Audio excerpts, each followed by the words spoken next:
안녕하세요. 헤어를 디자인하는 남자 석삼입니다. 오늘 제가 준비한 영상은 바로 모발은 왜 상하는 걸까? 라는 주제를 가지고 한번 이야기를 해보도록 하겠습니다. 과연 머리카락은 왜 상하는 걸까요? 먼저 우리가 알아야 될 게 뭐냐면 머리카락은 바로 각질이에요. 이렇게 피부처럼 재생을 하는 스스로 재생 능력이 있는 그런 세포 조직이 아니라 바로 내 손톱처럼 또는 내 발톱처럼 또는 내 피부 각질, 그냥 내 피부의 각질층이라고 보시면 돼요. 자, 그 얘기인 즉슨 바로 머리카락은 자기 스스로 재생을 할 수 있는 능력이 없다는 말입니다. 그럼 대체 머리카락은 왜 손상이 되는 거예요? 머리카락이 손상되는 데는 많은 이유가 있겠죠. 하지만 먼저 중요하게 아셔야 될 게 있어요. 그게 바로 무엇이냐면 바로 pH입니다. 여자분들이라면 아마 잘 아실 거예요. pH 수치, 약산성 이런 말씀 많이 들어보셨죠? 피부가 약산성 상태일 때 건강함을 유지하는 것처럼 머리카락도 마찬가지예요. 내 머리카락도 pH가 4.5에서 5.5 바로 요 약산성 상태일 때가 가장 건강한 상태입니다. 그럼 머리카락이 상한 상태는 무슨 상태인 거지? 머리카락이 손상된 상태는 바로 알칼리성. 내 머리카락이 누가 봐도 푸석푸석하고 지푸라기 같다. 그건 바로 알칼리성에 의한 손상이에요. 내 머리카락이 약산성 상태의 건강한 컨디션이 아니라 점점 푸석하고 거칠어지게 만드는 알칼리 상태가 되는 거죠. 알칼리성이라고 하면 펌을 해서 그렇게 손상이 됐을 수도 있고요. 염색을 해서 손상이 됐을 수도 있어요. 자, 이런 화학적 손상은 우리가 흔히 알고 있는 손상이라고 볼 수 있겠죠? 그럼 그런 화학적 손상 말고 또 무슨 손상이 있을까요? 제 고객님이 가끔 그런 말을 합니다. 원장님, 저는 머리 아무것도 안 해요. 펌도 자주 안 하고 염색도 안 하고 단지 커트만 하는데 제 머리카락은 왜 맨날 상하는 걸까요? 아주 좋은 질문이죠. 모르긴 몰라도 이런 생각하시는 분들 간간히 있을 거라 생각합니다. 제가 그 이유에 대해 설명드릴게요. 나는 펌이나 염색을 자주 하지도 않는데 머리카락이 왜 상할까? 우리가 매일 사용하고 있는 수돗물, 그리고 샴푸, 컨디셔너, 이 세 가지 요소 또한 내 머리카락을 손상되게 하는 주범이 될 수 있다는 거죠. 그 이유에 대해 설명드릴게요. 첫 번째, 수돗물. 수돗물은 약 알칼리성을 띠고 있는 물이에요. 그래서 수돗물로 머리를 감기만 해도 내 머리카락의 pH는 자연스럽게 알칼리성으로 올라가게 되겠죠? 그러면 약산성 상태일 때가 모발의 컨디션이 가장 좋은데 나도 모르게 내 모발의 pH가 알칼리로 올라가기 때문에 수돗물에 머리만 감아도 내 머리카락은 손상이 되게 되는 거예요. 자, 거기에 내가 맨날 사용하는 일반 샴푸. 샴푸 같은 경우도 여러분들이 잘 모르실 수 있겠지만 기본적으로 알칼리성을 띠고 있어요. 그래서 흔히 미용실 가면 손상 모발용 샴푸 또는 고객님 약산성 샴푸를 쓰셔야 돼요. 이런 말씀 혹시 들어보셨나요? 샴푸도 약산성 샴푸가 있습니다.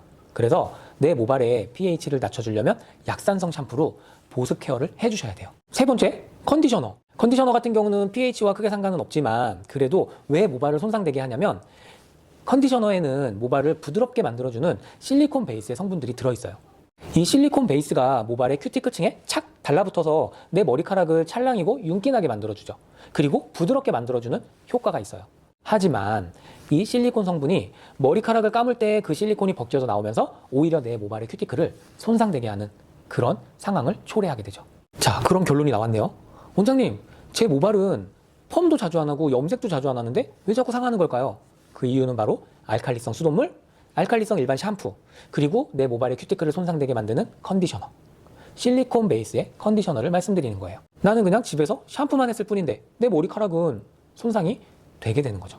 왜 머리만 감아도 머리카락이 손상된다고 하는지 아시겠죠? 거기에 머리를 감고 나오면 드라이기 열로 머리카락을 말려주잖아요. 그러면 당연히 내 모발의 수분기는 다 날아가면서 알칼리화된 모발에 뜨거운 열을 가해지니 수분기는 다 날아가고 모발 속에 있는 촉촉함은 없어지는 거죠. 쉽게 설명을 하면 여자분들 세수를 하고 나왔어요. 근데 심지어 세안제를 사용하지 않고 비누를 사용했어. 비누가 알칼리성을 띠잖아요. 비누로 내 피부를 세안을 하고 그리고 나와서 드라이기로 내 얼굴에 바람을 말린다고 생각을 해보세요.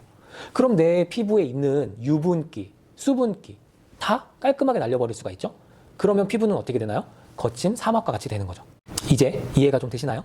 그래서 아무것도 하지 않았지만 펌이나 염색 같은 화학 시술을 하지 않았지만 내 모발은 손상이 되는 거예요. 그럼 이렇게 생각을 또 해볼 수 있겠네요. 나는 펌도 하고 염색도 했는데 집에서 머리 샴푸를 하고 컨디셔너를 사용해요. 그럼 어떻게 돼요? 그래서 모발이 개털이 되는 거죠. 여러분, 그래서 여성분들 특히 미용실 갔을 때 뭐 인턴분이라든지 디자이너가 고객님 모발이 너무 손상되셨어요. 이런 샴푸를 써주셔야 되고요. 이런 트리트먼트를 해주셔야 돼요. 그리고 홈케어가 너무 중요해요. 이런 제품 사서 쓰세요. 라고 하는 거는 꼭 장사성만은 아니라는 것을 알아주셨으면 좋겠어요. 담당 미용사가 권유하는 제품은 꼭 써보실만 합니다. 속는 셈 치고 쓰세요. 시중에서 파는 제품들보단 분명히 훨씬 좋을 거예요. 내 이 손상된 모발 어떻게 관리해야 될까요? 관리 방법이 필요하겠죠. 염색으로 손상된 느낌이 다르고요. 펌으로 손상된 느낌이 달라요. 두 가지의 손상은 타입이 다르기 때문에 여러분들이 염색으로 손상이 많이 된 것인지 아니면 펌으로 많이 손상이 된 것인지를 잘 아셔야 됩니다.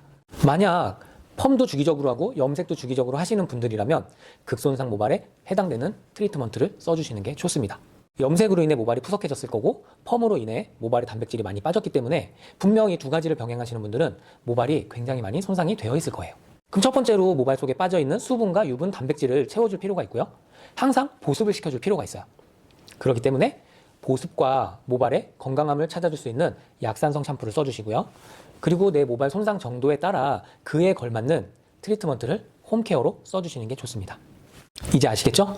내 머리카락이 펌이나 염색으로 손상이 되었다면 또는 내 머리에 펌이나 염색을 자주 하지 않는데 나는 커트만 하는데도 내 머리카락이 항상 손상된다고 생각되신다면 오늘 제 영상이 많은 도움이 되셨을 거라 믿습니다. 왜 내 모발이 상하는지는 일단 알았으니까요. 오늘은 모발이 왜 손상되는지, 손상되는 이유에 대해 알아보았으니까요. 다음 편에서는 모발을 어떻게 관리해야 되는지, 내 모발이 어느 정도 상했을 때 어떤 식의 홈케어가 유용한지 알아보도록 하겠습니다. 다음 편을 기대해 주시고요. 오늘 영상이 유익하고 좋으셨다면 구독과 좋아요 한번 부탁드릴게요. 영상을 만드는 데 있어서 구독과 좋아요에 큰 힘이 됩니다. 오늘도 제 영상 시청해주신 구독자분들, 시청자분들 감사드리고요. 다음 모발 관리편에서 다시 찾아뵙도록 하겠습니다. 빠른 시일에 영상 준비해서 유익하게 돌아오겠습니다. 안녕!